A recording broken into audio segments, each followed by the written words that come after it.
Salut à tous. Voilà, je poursuis en fait, la dénonciation de la perfidie œcuménique de Arnaud Dumouche au travers de tout ce qu'il a pu déblatérer dans cet entretien avec Cyril Christocentré.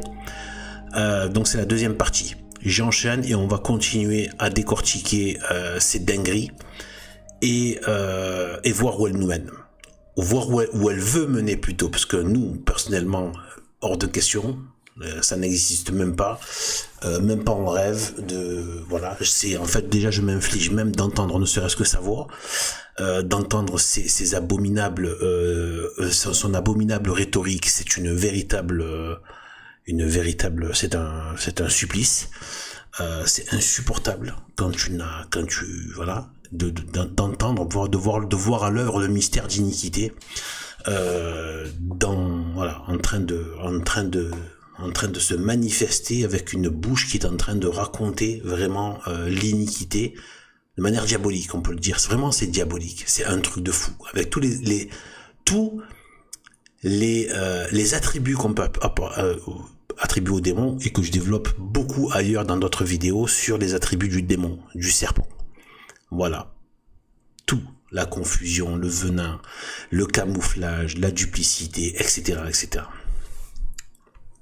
Et donc, en fait, là, donc, allez, on va écouter un peu et j'enchaîne. C'était ça, le salut, hein. Donc seul le Christ donne la connaissance de son Père, il l'a révélé à la croix, seul le Christ sauve, donc seul le christianisme sauve.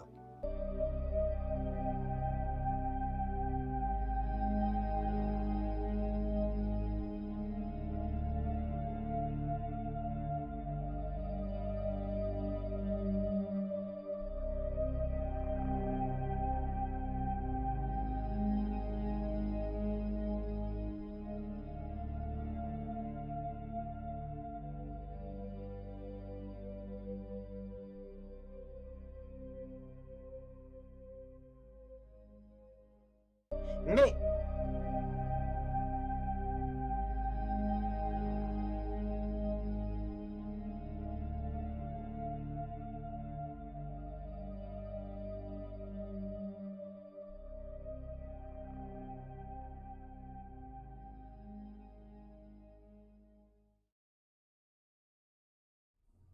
ça, c'est une grande chose importante à capter. Pour ceux qui veulent se défaire de cet abominable procédé qui consiste à donner des gages à la foi de toujours, sachant que je le répète qu'ils n'y arrivent même plus, parce qu'ils sont tellement pris de haine contre la vérité catholique, que ils arrivent même plus. On le voit là avec la cour rédemptrice, on l'a vu avec tellement de choses, qui l'œcuménisme avec voilà d'ailleurs là on va y revenir, donc l'œcuménisme, donc ils ont attaqué la foi, ça fait très longtemps, mais ils essaient de garder encore les apparences parce que ça leur permet de garder le camouflage. Comme le serpent, il fait le maximum pour dès qu'il est parfois il est un peu repéré et on entend un bruit, on voit quelque chose, une couleur qui change, hop, et là il se reprend, hop là. Il s'arrête, il attend de voir comment il peut reprendre les couleurs. Je sais pas, imaginons que, le vent a amené des feuilles ou a fait bouger quelque chose, quoi, puis d'un coup, il est plus visible. Oh, vite, hop là, il faut vite se recamoufler. Mais des fois, voilà. Donc, hop, voilà. Et donc, en fait, voilà, et bien voilà. Donc là, vous allez voir, donc ça va être le délire. Et donc, dans la pastorale, en gros, on garde les apparences dans la pseudo-foi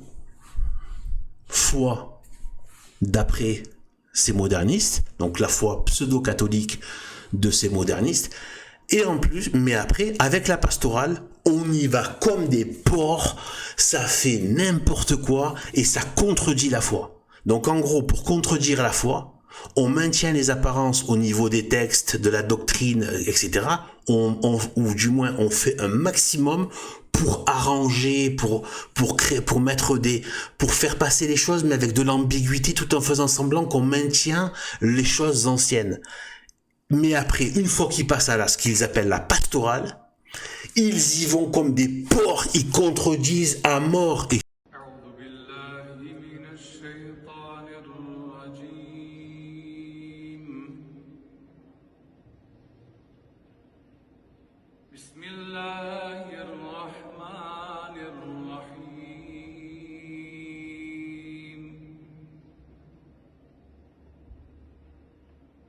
فاذكروني أذكركم واشكروا لي ولا تكفرون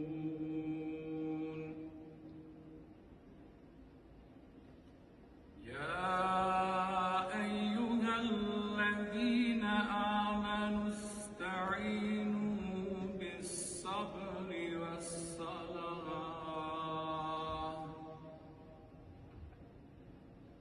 إن الله مع الصابرين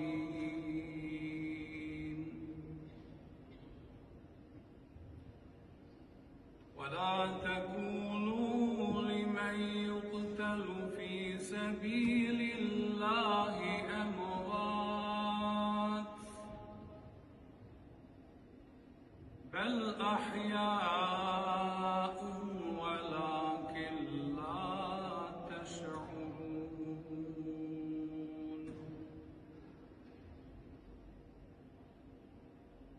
ولنبلونكم بشيء من الخوف والجوع ونقص. Si vous leur dites quelque chose, ils disent regardez, hop, et les gars, calmez-vous. On n'a pas touché à la foi, regardez, c'est encore là. Vous voyez, c'est juste de la pastorale. C'est juste une façon d'amener à la foi. C'est juste des procédés qui sont utilisés. Par exemple, de bénir des pédés.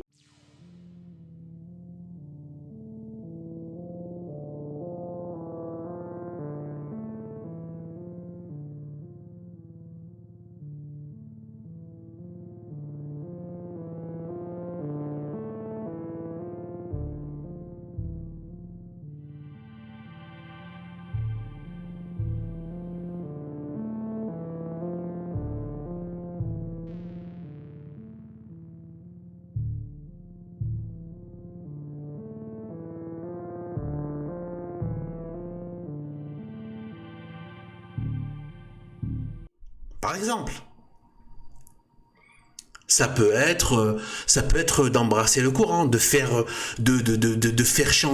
réciter le Coran dans des églises, d'aller demander à un talmudiste de prier pour le pape, pour le vicaire du Christ, soi-disant, hein, mais évidemment il n'est pas vicaire du Christ parce que c'est de faux pape, mais dans la symbolique.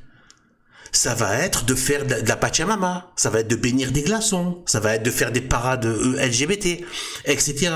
C'est la pastorale. Donc en gros, tu fais semblant de garder en fait la doctrine dans les apparences, on va dire formelles, textuelles, etc. Et quand tu vas dans la pastorale, leur pseudo-pastorale, tu contredis à mort la foi. Et du coup, en fait, où sont les modernistes? Ils sont dans la pastorale. Quel est le véritable culte des modernistes? Il est dans ce qu'ils appellent la pastorale, c'est-à-dire ce qu'ils font, ce qu'ils montrent au monde. C'est ça. C'est pas ce qu'ils prétendent être de la doctrine de la foi. C'est ce qu'ils font. Et le Seigneur nous l'a tout dit en une espèce de phrase divine. Vous les reconnaîtrez à leurs œuvres. Mais après, on peut nous décliner, développer. Et donc, mais là, parce que là, on a le cas justement de la pastorale. Le pape insiste beaucoup sur la nécessité de reconnaître les différences qui sont intérieures à chaque culture, à chaque religion même.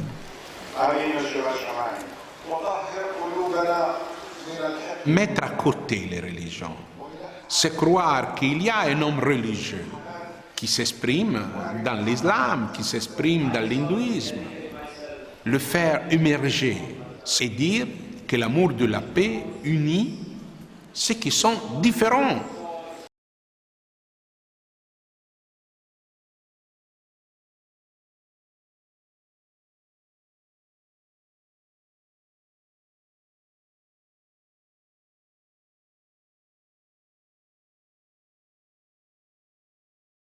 Voilà, donc maintenant vous savez, la pastorale, c'est là où il se révèle. Ce qu'ils appellent la pastorale, c'est le modernisme en acte, appliqué, et qui contredit la foi.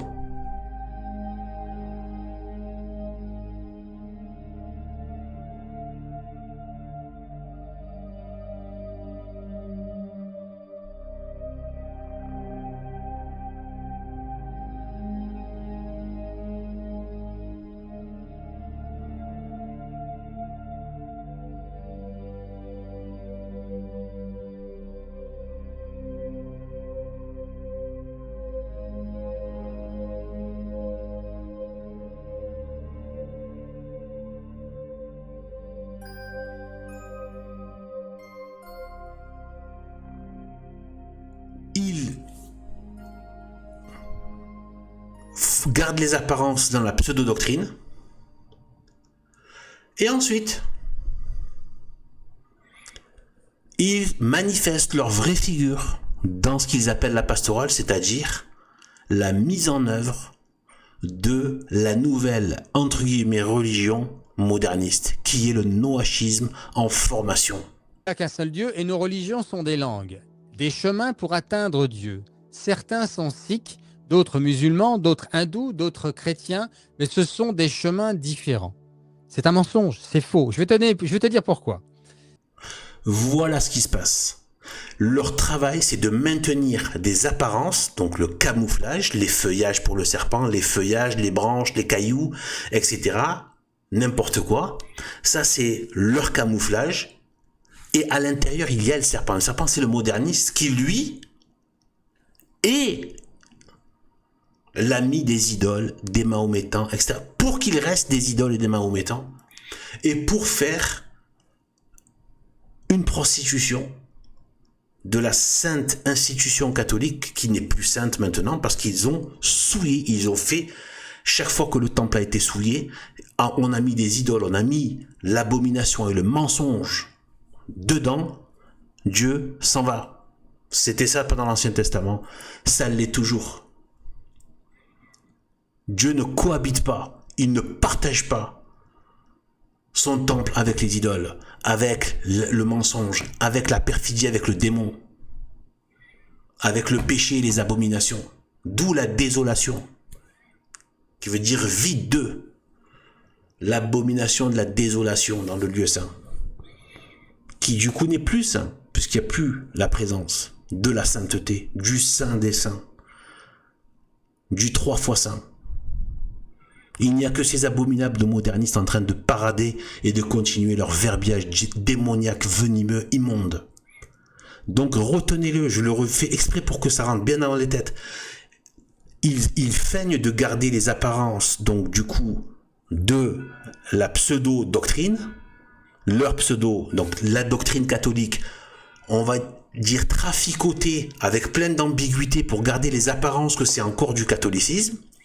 Pendant ce temps, ils font du modernisme comme des porcs dans ce qu'ils appellent la pastorale, c'est-à-dire leurs actions vis-à-vis du monde, ce qu'ils font dans le monde, leurs actes. Un certain James Martin a donné une confirmation avec l'aval de Démon 14. Il a fait une confirmation à un homosexuel public et non repentant. Il lui a donné une confirmation. Évidemment, ça ne vaut rien. Mais symboliquement, au niveau de ce que ça fait dans l'institution, avec les moyens de l'institution. On le sait que d'un point de vue spirituel, il ne se passe rien. Dieu ne va rien confirmer. Mais eux ont fait l'acte diabolique. La communion aux divorcés remariés, etc. Dans la main et machin, etc. La dernière fois, ils ont donné en soi-disant des communions au tout venant le jour de soi-disant de la réouverture atroce. Vraiment, c'est vraiment ignoble de Notre-Dame de Paris. Eh bien, ils donnaient la communion même à Brigitte. Rien, sans rien du tout, même pas un semblant. C'est-à-dire carrément à des païens. Ils donnaient ça, c'était des biscottes qu'ils donnaient. Ils donnent ça c'est leurs actes. Ça, c'est ce qu'ils font, ça, ce sont leurs œuvres. Et eux, ils veulent faire croire, non, vous inquiétez pas, cette façon de faire, c'est pour les amener à la foi catholique. Vous comprenez? Ils vous baladent pour parler comme les gens du peuple et parce qu'il le faut et arrêter d'être un péteux, de faire le petit péteux mondain, télo de merde, bourgeois. Ils font de la merde. Ils prennent les gens pour des cons. Voilà, c'est tout. Une fois que c'est dit comme ça, à la lumière de tout ce que j'ai pu vous dire, qui est du démontage en règle selon la logique, etc., vous êtes plus armés pour vous défendre. Voilà, donc sur ce, que Dieu nous bénisse et nous aide à survivre spirituellement aux épaisses ténèbres qui sont en train d'envahir à la fois le monde et malheureusement les murs de l'institution. Et ça depuis un bon moment, mais les ténèbres s'épaississent de plus en plus. Sur ce, que Dieu nous bénisse en Jésus et Marie.